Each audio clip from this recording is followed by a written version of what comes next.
Karibu, hii ni Niza TV. Kama ndo mara yako ya kwanza kutembelea, na kusihi kumbuka kusubscribe, like, comment kisha share ili ya kwamba wengi waweze kufaidika na hiki ambacho wewe utaenda kukipata. Leo nitazungumzia kwikwi. Kwa hiyo nakuomba uwe makini kusikiliza. Najua ni ugonjwa ambao watu wengine wanasumbua watu wengi, wamekuwa wakipata kwikwi na kujiuliza ni nini. Kwikwi ni matokeo ya kusinyaa kwa ghafla kwa misuli ambayo inahusika na upumuaji, ile misuli mikuu ya upumuaji, yani diaphragm, inaposinyaa kwa ghafla na kusababisha hewa kuingia kwa ghafla kwenye mapafu, mtu anaweza kupata hali ya kwikwi. Na hali hii inapotokea kwa sababu za kawaida huwa inakuwa tu ni usumbufu kwa muda, na baadaye huwa inaisha kabisa na mgonjwa anapata nafuu na kuendelea maisha kama kawaida. Zipo sababu nyingi za kawaida ambazo zinasababisha kwikwi ya muda mfupi, lakini zipo sababu nyingine ambazo huwa zinasababisha kwikwi ya muda mrefu.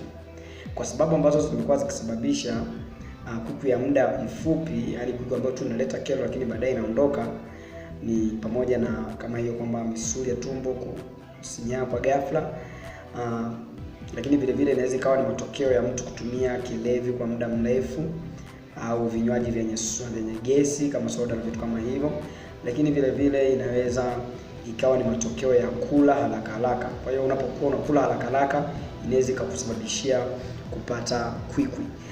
Na pia unaweza ukapata kwikwi kutokana na hali ya kushiba sana, kuvimbewa, pia inaweza kukuletea kwikwi. Lakini uvutaji wa sigara pia inaweza kuleta kwikwi, na kuna vitu vingi sana ambavyo vinaweza vikasababisha kwikwi, hivyo tu ni baadhi. Sasa kwa sababu kama hizo zinapokuwa zimetokea, penyewe unaweza ukamaliza kwikwi kwa haraka zaidi. Kwa mfano, unapopata kwikwi ulikuwa unatumia kinywaji, umepata kwikwi ghafla, utafanya tu njia kadhaa ambazo zitakusaidia kuondokana na hali hiyo. Kwa mfano, njia ya kwanza ambayo watu tunashauri pia ni nzuri ni kuchukua maji glasi moja. Ukishajaza maji glasi moja, unakunywa yale maji bila kukata pumzi. Kwa ile glasi yote unakunywa haraka bila kukata pumzi. Ukinywa bila kukata pumzi hiyo glasi moja, kwikwi tunaweka kwamba itaondoka kama imesababishwa tu na sababu hizo za muda. Lakini vile vile tiba nyingine nzuri ya asili ambayo unaweza kuitumia katika kuondoa kwikwi ni pamoja na kutafuta eneo ambalo ni tulivu, kisha unakaa, alafu unakunja magoti, miguu yako unaikunja kuelekea kifuani. Kwa hiyo unaleta magoti yako kifuani. Hii inaweza ikapelekea ile misuli ya tumbo kupanda kidogo na kusababisha ile hewa ambayo ilikuwa inakusumbua kutoka, na hivyo kwikwi ikaondoka kabisa.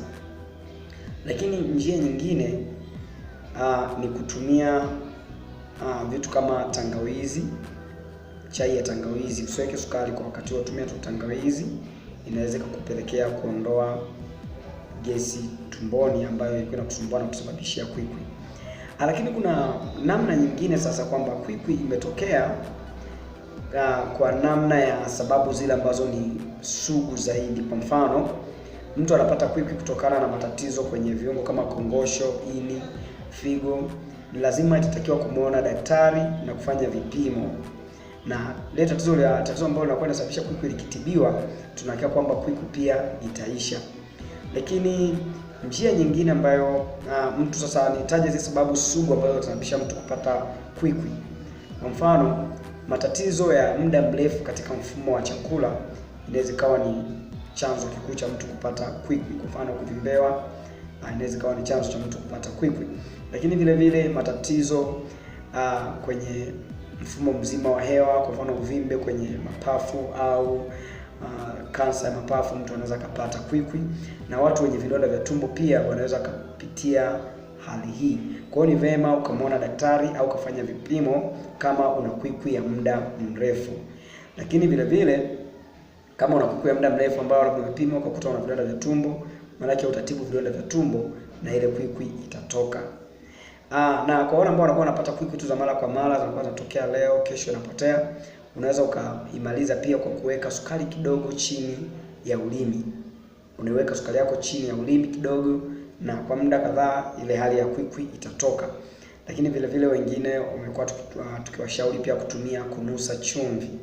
Unainusa ile chumvi na hatimaye kwikwi huwa inatoka. Kwa hiyo zipo njia nyingi za asili ambazo zinaweza kusababisha kuondokana na hii hali. Lakini vile vile kupata muda mzuri wa kupumzika. Unapohisi kwikwi, nenda kitandani, pumzika na hatimaye utaamka kwikwi ikiwa imeisha kabisa. Lakini kuna njia nyingine, kumwambia mtu akustue. Kwa hiyo unapoona mtu yuko kwenye kwikwi, ana kwikwi, mstue kidogo. Anapostuka ile hali inaweza ikatoweka. Lakini njia hii ya kustua usifanye kwa mtoto mdogo. Na tunashauri zaidi kwamba kwa watoto wadogo muone daktari. Lakini kabla ya hapo, mama anayenyonyesha anaweza kujitahidi kwanza kumnyonyesha mtoto, na ile hali ikitoweka basi itakuwa imetoweka. Lakini kama itashindikana, muone daktari kwa ushauri zaidi na matibabu na vipimo pia. Nashukuru sana, endelea kuangalia Niza TV. Kumbuka kulike, comment, share ili ya kwamba watu wengi waweze kupata. Subscribe tafadhali kama haujafanya hivyo. Hii ni Niza TV. Endelea kufuatilia, tutazungumza zaidi kwa habari ya kwikwi na magonjwa mengine mengi na njia za asili za kuyamaliza. Asante sana. Kwaheri.